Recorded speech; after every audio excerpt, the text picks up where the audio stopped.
Straight all day. You are now tuned into the show where you learn the discipline to show up day after day, to do the work, the confidence to put yourself out there boldly and authentically, and the mental toughness to continue showing up, doing the work, putting yourself out there even when the success you expected to achieve has yet to be achieved. And on top of all this, you get a huge dose of personal initiative. What is that?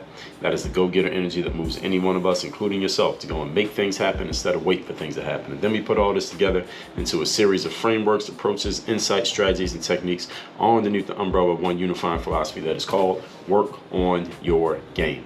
My name is Baldwin, also known as Dre All Day, and welcome to the show. And today's topic is actually going to be let me make sure how many parts I got in this series. This is a two-part series, yes, two-part series on the garbage that you have to unlearn from your education, your quote-unquote education. So this is going to be a two-part series. And before we get into that, first of all, let me tell you all, I have a daily motivation text message I send out free of charge every single morning to everyone who's in my text community. This message is guaranteed to keep you focused, sharp, and on point. So here's what I want you to do. Text me at my number right now to let me know you want to receive this message. You'll get the next one tomorrow morning. My number is 305-384-6894.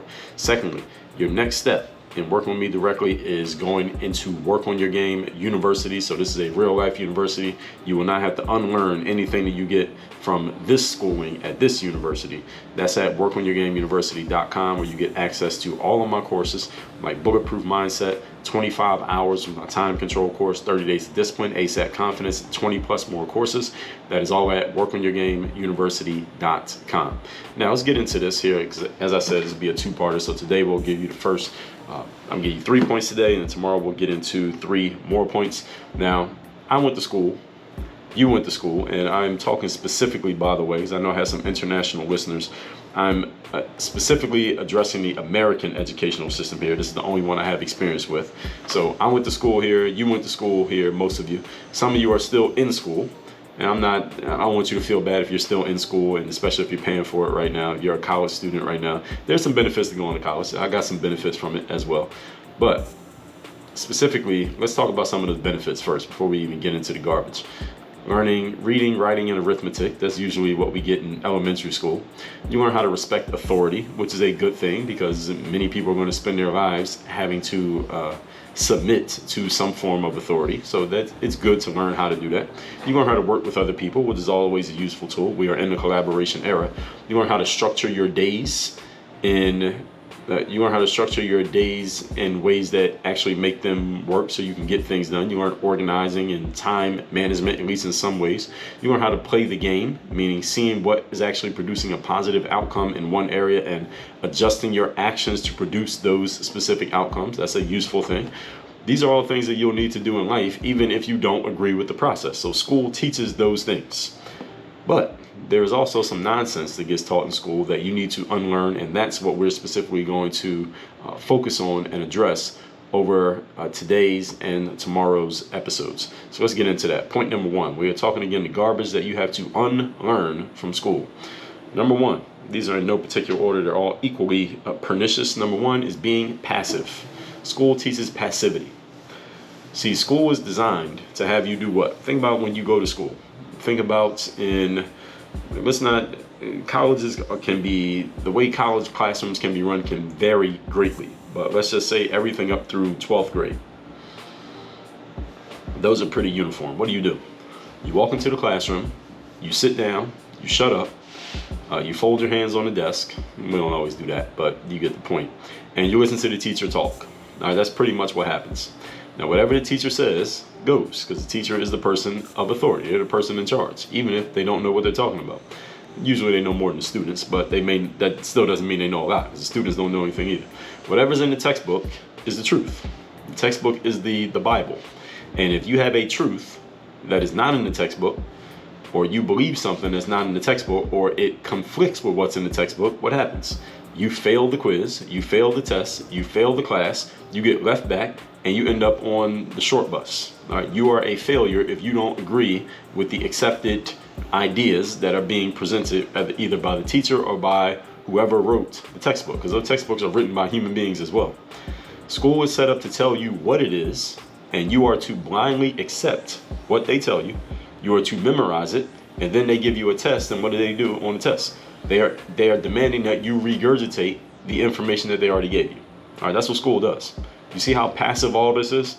The reason why you need to unlearn this whole thing is because it's all set up for you to just be a robot and just accept all this information and then spit it back out. And as long as you prove that you have accepted it, or quote unquote accepted it, that you at least have internalized it enough that you can write it down on the test, then you pass. But if you don't do that, then they label you a failure.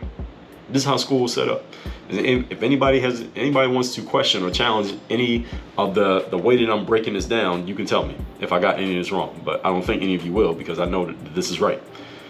The reason why you need to unlearn this is because in the real world, passivity gets you passed by and left behind in a different way. See, in school, if you're not passive, you get left behind. In the real world, if you are passive, you get left behind. So you see how school is setting you up for the exact opposite of what you need? I talked about this in episode number, let me tell you what episode that was. That was episode number 1746. The little known ways the school sets you up for failure and what to do about it. If you haven't listened to that episode, listen to it, because some of the principles I shared there, I'm sharing here. The most successful people in the real world are those who approach problems proactively, and they are proactive about making things happen. They are not passively waiting for someone else to tell them what to do, or definitely not waiting for someone to tell them what to think.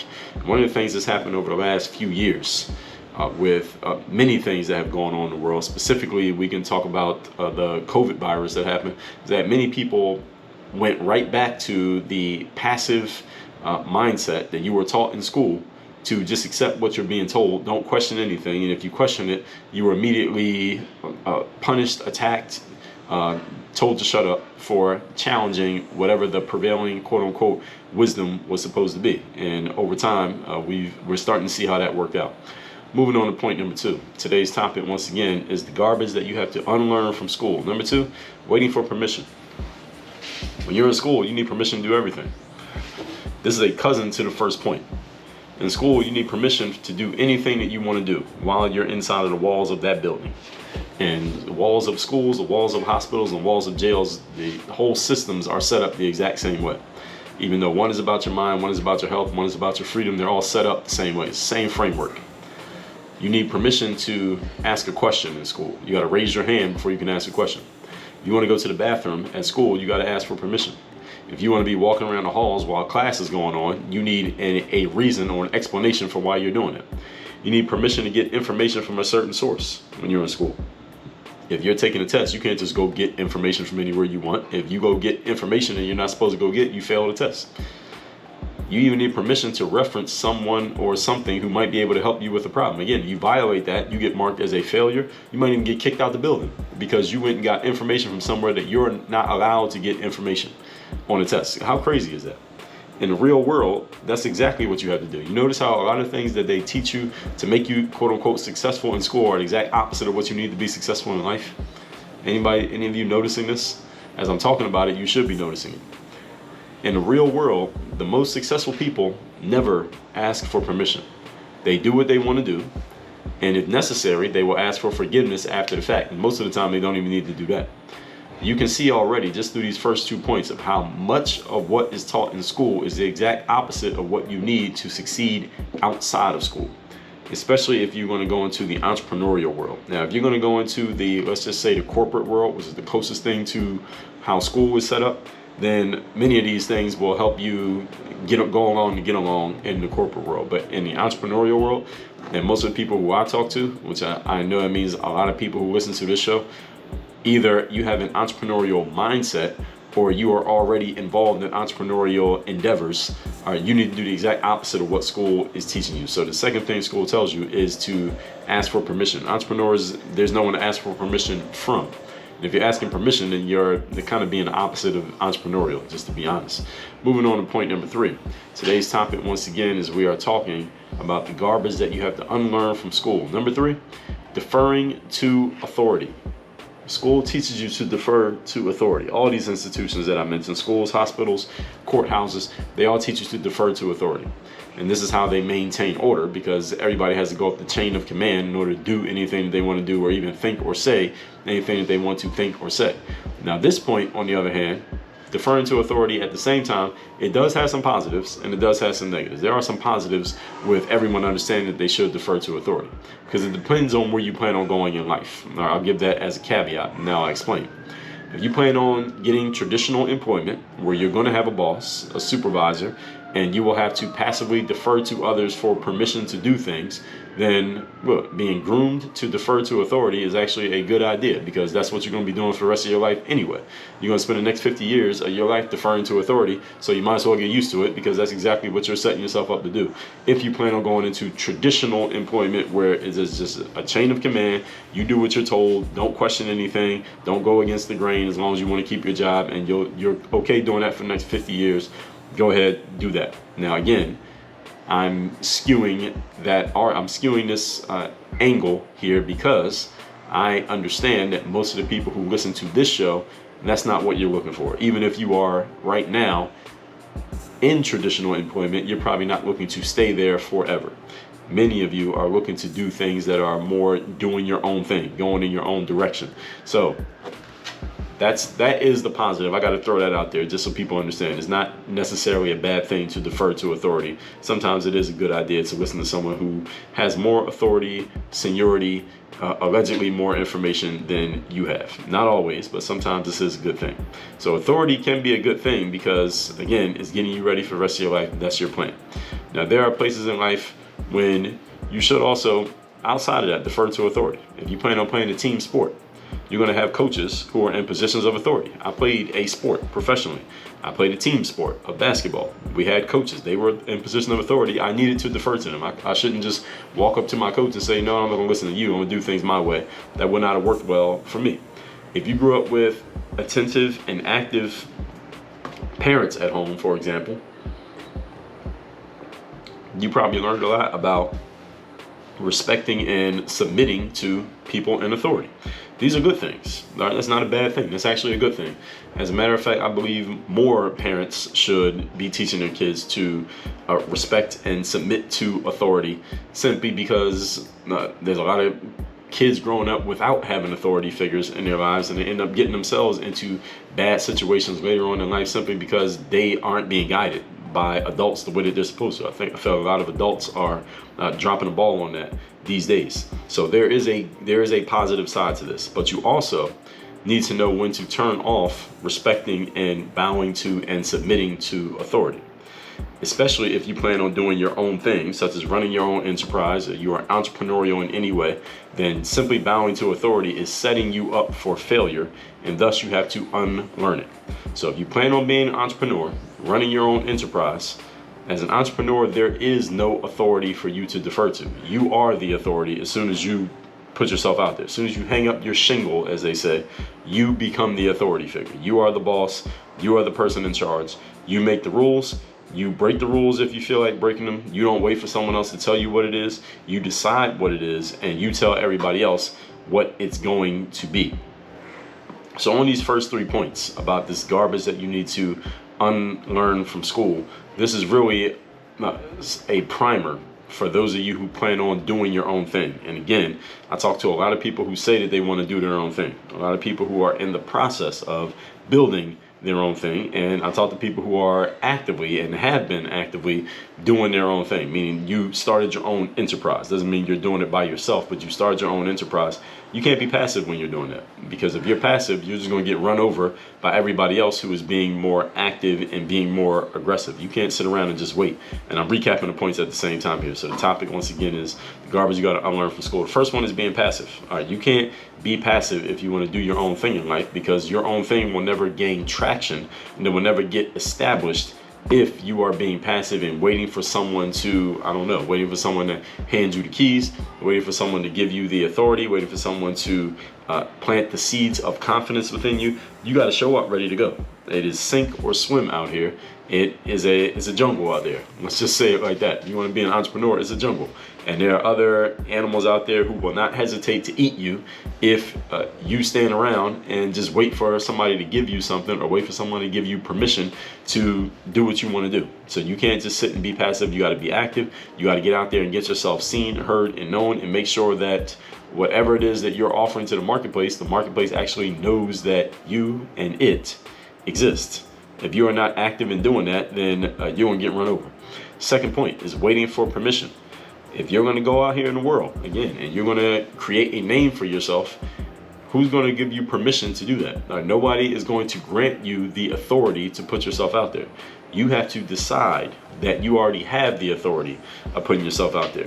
I remember being at a Toastmasters meeting years back, and I was talking about how being an expert is really based on a person deciding to declare themselves an expert. That's the number one way to become an expert, is to declare that you're an expert, and then actually have some, hopefully, when you get people to believe you, have some substance underneath what you're saying so that you can actually prove it.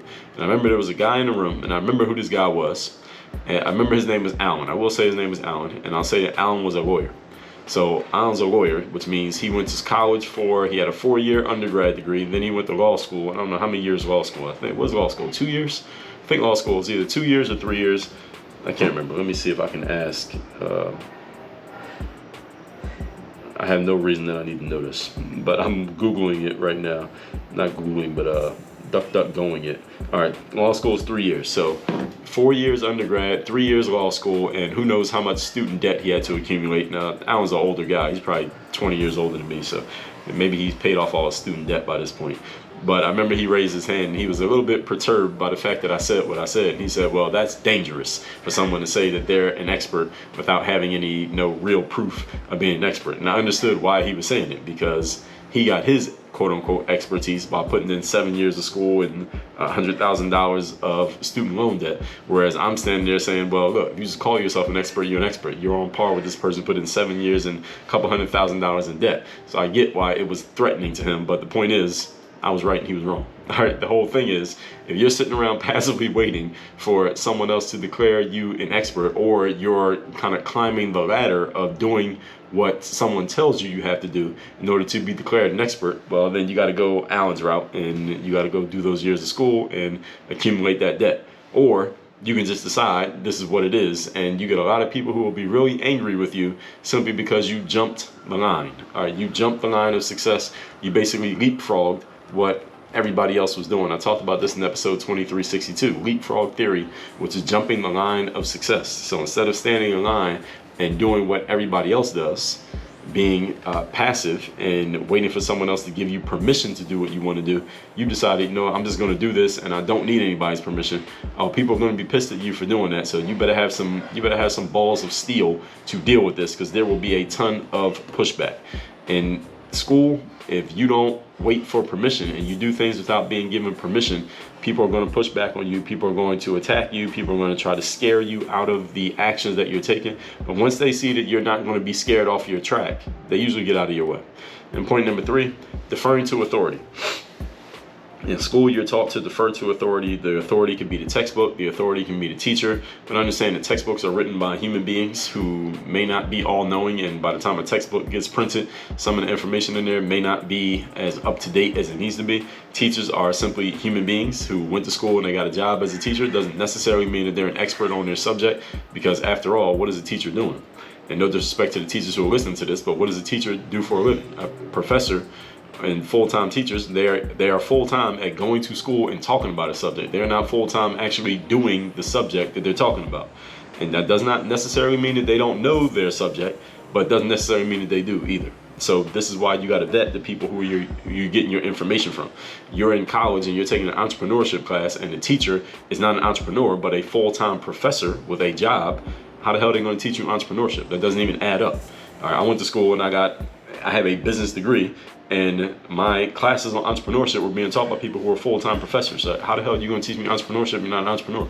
But again, you are taught to defer to the authority, who is the person in the front of the room, and because they have that title and they can threaten your grade if you question them too much and they don't like what you're saying to them, teaches you the passivity of waiting for someone to tell you what to think. So you see how all these things go together, and we're only halfway through this whole series here. But if you're going to be an entrepreneur, especially those of you who are already, or you're on your way, or you are thinking entrepreneurially, these 3 things will kill you as an entrepreneur. You cannot defer to any authorities. You are the authority. You do not wait for permission, and you cannot be passive. And these are just the first 3 points. Tomorrow we're going to go into the next 3. And here's a couple things I want you to do. First of all, text me, tell me the best insight you got from today's class. My number is 305-384-6894. Secondly, go to workonyourgameuniversity.com. That's where you can get a real life education for some real stuff that you're going to use in your real business. That is at workonyourgameuniversity.com. Tomorrow, we're getting to part 2. Work on your game. Dre all day.